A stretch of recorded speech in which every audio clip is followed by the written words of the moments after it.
A young man went over to another Jew at a wedding. He said, "You remember me?" He said, "I don't remember you. Who are you?" He introduces himself. He says, "Ah, you were my student. Third grade. You were my student." "Yeah. Wow, I haven't seen you in so many years. How is your life? What are you involved in?" He says, "I'm a teacher." He says, "Wow, just like me. What inspired you to become a teacher?" "What inspired me to become a teacher was you." He said, "How did I inspire you to become a teacher?" "I saw what an impact you had on me. I realized what an impact I can have on children. I decided to go into education." He said, "What type of impact did I have on you?" So he said, "I'll remind you, but I'm sure you remember the story.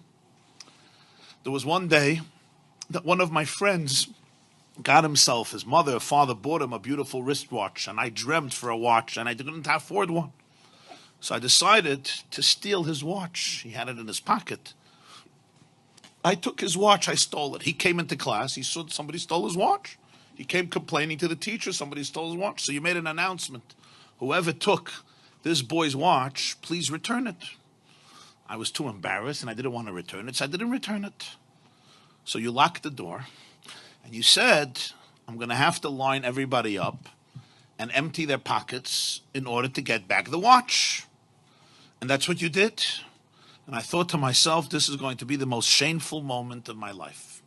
And then you said, "All boys line up at the wall, but I want everybody to have their eyes closed. Everybody's eyes must be closed." And you went from pocket to pocket, and everybody's eyes were closed. And then you came to my pocket, and you found the watch, and you took it out, and you went through everybody's pockets with everybody's eyes closed. And then you said, "Okay, everybody can open their eyes." You gave the watch back to its owner, and you never ever said a word to me throughout the entire year. You never mentioned the story.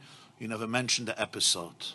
And when I thought to myself how you saved my dignity that day, instead of being stereotyped as a ganev, as a thief, as a shakran, as a liar, as a no-goodnik, as a despicable child, you really saved my soul. You saved my dignity.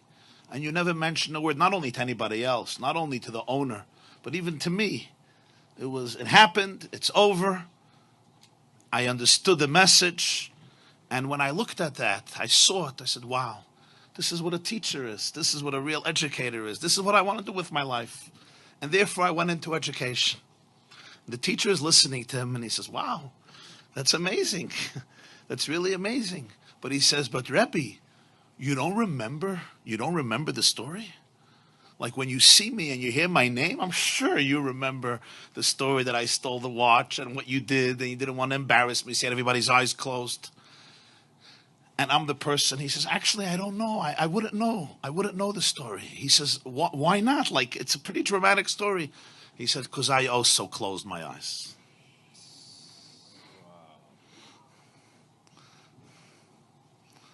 So I want to bless you and bless all of us that we should be able to be such leaders, such teachers, such parents, such educators, such mashpiyim, to be able to be there for people in this way.